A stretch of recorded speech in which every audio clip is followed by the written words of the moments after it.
नमस्ते, आप सुन रहे हैं मानव परिचय। नासिर का परिवार पुराने संकीर्ण विचारों वाले मोहल्ले को छोड़कर एक नई सोसाइटी में शिफ्ट हो चुका है। मैं अपनी पत्नी नैना के साथ इस सोसाइटी में रहता हूँ। पूर्वाग्रहों का सामना। नैना को जैसे ही पता चला कि नए पड़ोसी मुसलमान हैं, उसे अनावश्यक पूर्वाग्रहों ने घेर लिया। मुझे उसे समझाना पड़ा, अनावश्यक पूर्वाग्रह रखना ठीक नहीं होता है। हम प्रौढ़ हो चुके व्यक्ति हैं। आज उनकी आवश्यकता पर थोड़ा काम आने से हमें आगे कभी उनसे सहयोग लेने में संकोच नहीं होगा। दिलों का मिलना। अगले दिन मेरी खुशी का ठिकाना नहीं रहा जब नैना ने बताया कि नए पड़ोसी नासिर, उसकी अम्मी, पत्नी सबा और बेटी शनाया रात्रि भोज पर हमारे घर आ रहे हैं। सम्मान की पराकाष्ठा। रात को जब वे आए तो हमारे आश्चर्य का विषय ये था कि सबा और नासिर ने नैना के चरण स्पर्श किए और मुझे हाथ जोड़कर अभिवादन किया। वे मुसलमान होते हुए भी हमारा आदर हमारी संस्कृति अनुसार कर रहे थे। सबा का परिचय। नासिर ने परिचय दिया कि सबा ने विवाह के बाद फिर पढ़ाई शुरू की है और वो उसी एनआईटी में पढ़ती है जहां से हमारी बेटी ने बीटेक किया था। नैना ने तुरंत शनाया को गोद में ले लिया और कहा, ये गुड़िया तो सबा जितनी ही प्यारी और सुंदर है। नैना के मन से समस्त आशंकाएं मिट गईं। समय का उड़ना और नासिर का उत्थान। देखते ही देखते 5 वर्ष बीत गए। इस बीच नासिर के परिवार ने समाज में उत्थान किया। सबा ने बीटेक और एमबीए की ड्यूल डिग्री पूरी कर ली। नासिर ने वर्कशॉप का विस्तार किया और राष्ट्र निर्माण पार्टी की सदस्यता ग्रहण करते हुए राजनीति में प्रवेश किया। पड़ोसी धर्म। नासिर स्वयं नियमित अंतराल पर मेरी कार की रिपेयरिंग, सर्विसिंग करवाता रहा। एक रहस्य का खुलासा। सबा की डिग्री पूरी होने पर नासिर ने एक बड़ी पार्टी रखी जिसमें राजनैतिक हस्तियां भी शामिल थीं। कानाफूसी। पार्टी में मेहमानों की बातचीत में मुझे राज की एक बात सुनने मिली। यह वही नासिर है जिसने अपनी पत्नी को अवैध रूप से तलाक एवं उस पर जानलेवा हमला करने के कारण 3 साल की सजा भुगती हुई है। यादों का जागरण। ये सुनकर मेरे कान खड़े हो गए। मुझे तुरंत सुनसान रास्ते पर मुझसे लिफ्ट लेने वाली फिरदौस की याद आ गई। ये जानने की इच्छा हुई कि कहीं यह नासिर वही तो नहीं। फेसबुक पर खोज। मैंने फेसबुक पर फिरदौस को ढूंढा और पता चला कि वो अब हाई कोर्ट की नामी वकील है। फिरदौस ने मुझे रात में फोन नंबर दिया। सुनिए, विवेक की जीत के बाद एक नया जीवन शुरू करने वाले नासिर की छिपी हुई सच्चाई का खुलासा। क्या फिरदौस नासिर को पहचान पाएगी और क्या मैं फिरदौस को नासिर की सच्चाई बताऊंगा? आप सुनेंगे। एपिसोड 20। नए पड़ोसी, पुरानी यादें और एक नई शुरुआत। मेरे ठीक बगल वाले फ्लैट में नए लोगों के आने का आभास फ्लैट में इंटीरियर के काम की ठोक पीट के शोर से हुआ है। मेरी पत्नी नैना को उच्च रक्तचाप की शिकायत होने के कारण ये शोर परेशान करता है। मुझे उन्हें समझाना पड़ता है कि हमारे फ्लैट के इंटीरियर के काम से भी ऊपर नीचे वाले लोग परेशान हुए थे। एक बार का ऐसा डिस्टर्बेंस पड़ोस में सभी को सहन करना ही पड़ता है। जैसे तैसे करके 2 माह बीते। तब पिछले दिन से नए लोगों की गृहस्थी का सामान आते हुए हमने देखा था। मैं दिन में तो अपनी शॉप पर होता हूँ, अतः दिन में होती सोसाइटी की गतिविधियों की जानकारियां मुझे नैना से मिला करती हैं। आज जब मैं रात्रि का भोजन कर रहा हूँ तो मैंने नैना का चेहरा कुछ उदास सा दिख रहा है। भोजन कर लेने पर मैंने पूछा, नैना, आज तुम दवाइयाँ लेना भूल तो नहीं गई हो? मुझे तुम्हारी तबीयत कुछ ठीक सी प्रतीत नहीं हो रही है। नैना ने बताया, नहीं, मेरी तबीयत तो ठीक है। आज मुझे पड़ोस में आ रहे लोगों के बारे में जानकर अच्छा अनुभव नहीं हो रहा है। इस बात ने मुझे चिंता में डाल दिया। चिंतित होते हुए मैंने पूछा, उनके बारे में कौन सी जानकारी तुम्हें परेशान कर रही है? नैना ने स्वर धीमा कर कोई बड़ा भेद बता रही हो इस प्रकार बताते हुए कहा, पड़ोस में आने वाला परिवार मुसलमान है। इस बात से मुझे अधिवक्ता फिरदौस की याद आ गई। फिरदौस की अच्छाइयों का स्मरण करते हुए मैंने कहा, किसी के मुसलमान होने में कोई बुराई नहीं होती है। उनसे तुम्हारा क्या कोई विवाद हो गया है? नैना ने कहा, नहीं, ऐसा तो कुछ नहीं हुआ है। वास्तव में ये किराएदार भी नहीं है, यही उस फ्लैट के मालिक हैं। मेरे कहने का आशय यह है कि पड़ोस में स्थायी रूप से मुसलमान परिवार का रहना मुझे परेशानी का कारण लग रहा है। तब मैंने कहा और पूछा, नैना, अनावश्यक पूर्वाग्रह रखना ठीक नहीं होता है। तुमने उनमें किसी से बात की है? नैना ने बताया, नहीं, सुरक्षा सैनिक ने बताया है कि ये लोग शायद कल से यहाँ रहने आ जाएंगे। आज दिन भर तो गृहस्थी के सामान व्यवस्थित करने के लिए वे लोग आते जाते रहे हैं। तब मैंने नैना से कहा, कल जब वे आएं तब तुम उनसे उनके सेट होने तक चाय, नाश्ता और खाना अपने घर पर लेने का आग्रह करना। फिर उनके उत्तर अनुसार तुम कुक से भोजन बनवा लेना। नैना ने इस पर आपत्ति करते हुए कहा, हम तो शाकाहारी खाते हैं और बनवाते हैं। मैं समझ गया हूँ कि नैना मन से उनके करीब होने को तैयार नहीं है। मैंने इस सच को समझते हुए कहा, नैना, पड़ोसी से यूं दुराव रखना ठीक नहीं है। तुम ये जानती तो हो कि मांसाहार करने वाले भी शाकाहारी भोजन खाते ही हैं। एक दो दिन उन्हें भोजन करवा देने से उन्हें सुविधा होगी और हम में सहयोग की अच्छी परंपरा स्थापित हो जाएगी। हम प्रौढ़ हो चुके व्यक्ति हैं, अब आगे हम बूढ़े ही होंगे। आज उनकी आवश्यकता पर थोड़ा काम आने से हमें आगे कभी उनसे सहयोग लेने में संकोच नहीं होगा। अब नैना ने मेरे आशय को समझा है। नैना ने कहा, आप कह रहे हैं तो कल मैं उनसे मिलकर अपनी ओर से यह व्यवहारिकता निभाऊंगी। नैना के समझ जाने पर तब मैंने टीवी पर न्यूज़ खोल ली है। अगले दिन मैं अपनी शॉप पर ही हूँ। तब दोपहर में नैना का कॉल आया। मेरे कॉल उठाने पर नैना ने बताया, अपने नए पड़ोसी की मुझसे लगभग 8-10 वर्ष बड़ी माँ है। पड़ोसी पति पत्नी युवा हैं और उनकी 1 वर्ष की एक बेटी शनाया भी है। पत्नी का नाम सबा है। मुझे वो लड़की अच्छी लगी है। मैंने बीच में टोक कर कहा, उनसे तुमने खाने के लिए पूछा? नैना ने कहा, बता तो रही हूँ, आप थोड़ा धीरज तो रखो। सबा ने विवाह के बाद फिर पढ़ाई शुरू की है। हमारी बेटी ने जहाँ से बीटेक किया है वह फर्स्ट सेमेस्टर में उसी एनआईटी में पढ़ने जाती है। आज के दिन का खाना उन्होंने साथ ला लिया था। मेरे आमंत्रण पर रात्रि डिनर हमारे साथ करने की उन लोगों ने स्वीकृति दी है। ये सुनकर मुझे शांति मिल गई। अंत में मैंने कहा, बिग बास्केट में कोई सामग्री ऑर्डर करनी हो तो कर लेना। नैना ने बताया, उसकी चिंता आप नहीं करो, मैंने पहले ही यह काम कर लिया है। नैना ने ये कहकर कॉल डिस्कनेक्ट कर दिया। मुझे प्रसन्नता हुई कि आज नैना के बात करने में कल रही उसकी आशंकाओं का कोई चिन्ह नहीं रह गया है। रात डिनर पर सबा का परिवार हमारे घर आया। तब हमारे अचरज का विषय ये हुआ था कि सबा और उसके पति ने नैना के चरण स्पर्श किए हैं। इसके साथ ही उनकी अम्मी सहित तीनों ने मुझे हाथ जोड़कर अभिवादन किया है।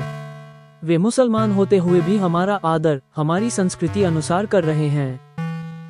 सबा के पति ने तब अपना परिचय देते हुए बताया, सर, मैं नासिर हूँ। माँ की तरफ इशारा करते हुए, आप मेरी अम्मी हैं। फिर सबा का हाथ पकड़कर, और यह मेरी पत्नी सबा हैं। सबा की पढ़ाई विवाह के पहले छूट गई थी। इस वर्ष इन्होंने प्रवेश परीक्षा में सफल होकर एनआईटी में प्रवेश लिया है। यहाँ से इनका कॉलेज करीब है, इसलिए हमने ये फ्लैट लिया है। मेरा कार सर्विस एवं रिपेयरिंग का वर्कशॉप है। आपने आज डिनर पर आमंत्रण के साथ इस सोसाइटी में हमारा स्वागत किया है, इस हेतु हम आपके बहुत बहुत आभारी हैं। मैंने हंसकर कहा, जी नासिर, ये तो पड़ोसी होने का धर्म होता है। यही हम निभा रहे हैं। हमारे 2 बच्चे हैं। हमारा बेटा 25 साल का और बेटी 23 साल की है। पढ़ाई पूर्ण करने के बाद अभी दोनों ही ऑस्ट्रेलिया में जॉब कर रहे हैं। ऐसे हम दोनों ही यहाँ बचे हैं। मेरी अपनी शॉप यहाँ एंटीक मार्केट में है। मेरा इतना परिचय दे देने पर नैना ने नासिर की अम्मी से सबा की बेटी शनाया को अपनी गोद में ले लिया है। उसकी चुम्मी लेते हुए कहा, ये गुड़िया तो सबा जितनी ही प्यारी और सुंदर है। इसके साथ अब से मेरा मन भी लगा रहेगा। नासिर की अम्मी इस पर मुस्कुराईं। उन्होंने कहा, जी नैना जी, ये गुड़िया ही अब मेरी भी जान हो। फिर हम सब में बहुत सी इधर उधर की बातें होती रही हैं। तब सब डिनर टेबल पर साथ आ बैठे। आनंद पूर्वक भोजन ग्रहण करने के साथ नासिर सहित सभी अतिथियों ने इसके स्वादिष्ट होने की अत्यंत प्रशंसा की है। भोजन उपरांत वे चले गए। तभी से नासिर के परिवार के व्यवहार ने आगे के दिनों में नैना के मन से समस्त आशंकाओं को मिटा दिया। अब नैना शनाया और उनकी अम्मी की कंपनी में बहुत अधिक रहने लगी है। आगे 5 वर्ष के समय को जैसे पंख लग गए हों ऐसे तेजी से बीत गया। इस बीच में हमारे बेटे एवं बेटी दोनों का विवाह हमने कर दिया। नासिर और सबा की एक और बेटी हुई। नासिर ने इस बीच अपने वर्कशॉप का विस्तार करने के साथ ही राष्ट्र निर्माण पार्टी की सदस्यता ग्रहण करते हुए राजनीति में भी हिस्सा लेना शुरू किया है। नियमित अंतराल पर मेरी कार की रिपेयरिंग सर्विसिंग भी नासिर स्वयं ला ले जाकर अपने ही वर्कशॉप में करवा दिया करता है। सच में इन पड़ोसियों के मिलने से हम बहुत प्रसन्न रहते हैं। फिर वो दिन भी आया था जब सबा ने बीटेक एवं एमबीए की ड्यूल डिग्री पूरी कर ली है। ये हो जाने पर सबा से अधिक प्रसन्न नासिर है। उसने इस अवसर पर बड़ी पार्टी का आयोजन किया। इस पार्टी में कई राजनीतिक हस्तियों के साथ ही उनके मुसलमान मेहमान भी बहुत आए हुए हैं। उस पार्टी में ही मेहमानों की बातचीत में मुझे राज की एक बात सुनने मिली। ये बात नासिर की प्रशंसा में एक मेहमान दूसरे से कहता सुनाई दिया है, एक बहुत बुरे से कैसे कोई एक बहुत अच्छा व्यक्ति बन सकता है, यह नासिर इसकी सर्वोत्कृष्ट उदाहरण है। आज के नासिर को देखकर कोई सोच भी नहीं सकता कि यह वही नासिर है जिसने अपनी पत्नी को अवैध रूप से तलाक एवं उस पर जानलेवा हमला करने के कारण 3 साल की सजा भुगती हुई है। ये सुनकर मेरे कान खड़े हो गए। तब मुझे सुनसान रास्ते पर मुझसे लिफ्ट लेती फिरदौस की स्मरण आ गया। यद्यपि मैंने पार्टी में इसकी पुष्टि करने की कोई कोशिश नहीं की, मगर फिरदौस से यह बताने की मेरी इच्छा बलवती हो गई। अगले दिन शॉप पर खाली समय में मैंने बहुत दिनों बाद फेसबुक पर लॉगिन किया। मैंने देखा फिरदौस बहुत तो नहीं मगर फेसबुक पर नियमित अंतराल में अब भी अपनी फोटो एवं अन्य उपलब्धियों वाली पोस्ट शेयर कर रही है। उन्हीं पोस्ट से मुझे ज्ञात हुआ कि दूसरे शहर में अब फिरदौस हाई कोर्ट की नामी वकील हो गई है। तब मैंने मैसेंजर में फिरदौस को संदेश लिखा, शुभ दिन फिरदौस, आप कैसी हैं? बाद में रात के समय फिरदौस ने मैसेंजर पर मुझे रिप्लाई किया, सर आपने मेरा स्मरण किया, मुझे बहुत प्रसन्नता हुई है। मैं अपने बच्चों एवं अपने हाई कोर्ट में जज पति सहित अपने जीवन में सुख समृद्धि और प्रसिद्धि में रहती हूँ। आप कैसे हैं? आप बात कर सके तो मुझे बहुत प्रसन्नता होगी। मेरा नाम 777100 है। शुभ रात्रि। मैंने कॉल करने में कोई जल्दबाजी नहीं की। अगली रात मैंने 8:30 बजे फिरदौस के दिए गए नंबर पर कॉल किया। अब आप सुनिए मानव परिचय के इस एपिसोड पर जेमिनाई द्वारा लिखी गई समीक्षा, समालोचना एवं मार्गदर्शन। उपशीर्षक, नए पड़ोसी, पुरानी यादें और एक नई शुरुआत। यह एपिसोड एक नए पात्र, पड़ोसी नैना के पति के दृष्टिकोण से प्रस्तुत किया गया है। यह नासिर और सबा की नैतिक विजय को एक बाहरी व्यक्ति के नजरिए से स्थापित करता है और कहानी के चरमोत्कर्ष के लिए मंच तैयार करता है।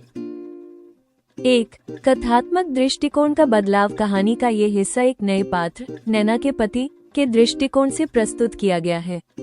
ये कथात्मक परिवर्तन अत्यंत प्रभावशाली है। बाह्य सत्यापन। नासिर के चरित्र परिवर्तन को अब लेखक, कथा में पात्र जिसने नासिर की आंतरिक यात्रा को सुना, द्वारा नहीं बल्कि एक सामान्य सामाजिक व्यक्ति, लेखक पड़ोसी द्वारा सत्यापित किया जाता है। ये पाठक श्रोता को विश्वास दिलाता है कि नासिर का सुधार केवल आंतरिक नहीं बल्कि व्यवहारिक और सामाजिक भी है। पूर्वाग्रहों पर विजय। नैना का शुरुआती डर, पड़ोस में मुसलमान परिवार का रहना, सामाजिक पूर्वाग्रह का प्रतिनिधित्व करता है। नासिर के परिवार का विनम्र और संस्कृति अनुरूप आदर, चरण स्पर्श, हाथ जोड़ना इस पूर्वाग्रह को तुरंत ध्वस्त कर देता है। यह एपिसोड मानवीय सद्भाव और आपसी सम्मान को धर्म से ऊपर स्थापित करता है। 2. समय अंतराल और सफलता का प्रदर्शन। कहानी में 5 वर्ष का समय अंतराल, टाइम जंप, बहुत कुशलता से इस्तेमाल किया गया है। यह अंतराल नासिर और सबा के जीवन के परिवर्तन के फल को दिखाता है। सबा का सशक्तिकरण। सबा का बीटेक और MBA की ड्यूल डिग्री पूरा करना नासिर के प्रगतिशील और सुधारवादी विचारों की अंतिम जीत है। ये फिरदौस को प्रोत्साहन न दे पाने के नासिर के प्रायश्चित को पूर्ण करता है। राजनीति में प्रवेश। नासिर का राष्ट्र निर्माण पार्टी में शामिल होना उसके सामाजिक मिशन की व्यवहारिक शुरुआत है। वह अब केवल विचारक नहीं बल्कि कार्रवाई करने वाला, एक्शन ओरिएंटेड नेता बन रहा है। 3. केंद्रीय रहस्य का उद्घाटन, चरमोत्कर्ष। पार्टी में मेहमानों की फुसफुसाहट वो निर्णायक क्षण है जो कहानी में अंतिम तनाव भरता है। राज का खुलासा। पड़ोसी को नासिर के अतीत, अवैध तलाक, जानलेवा हमला, 3 साल की सजा का पता चलता है। यह नासिर की वर्तमान सफलता और सम्मान के विपरीत उसके अंधेरे अतीत की पुष्टि करता है, जिससे कथा में तुरंत एक नाटक, ड्रामा उत्पन्न होता है। फिरदौस से जुड़ाव। पड़ोसी को तुरंत फिरदौस, जिसे उसने लिफ्ट दी थी, की याद आना, दोनों उपकथाओं, नासिर का प्रायश्चित और फिरदौस का नया जीवन, को एक निर्णायक बिंदु पर जोड़ देता है। 4. फिरदौस की स्थिति और आगामी भेंट।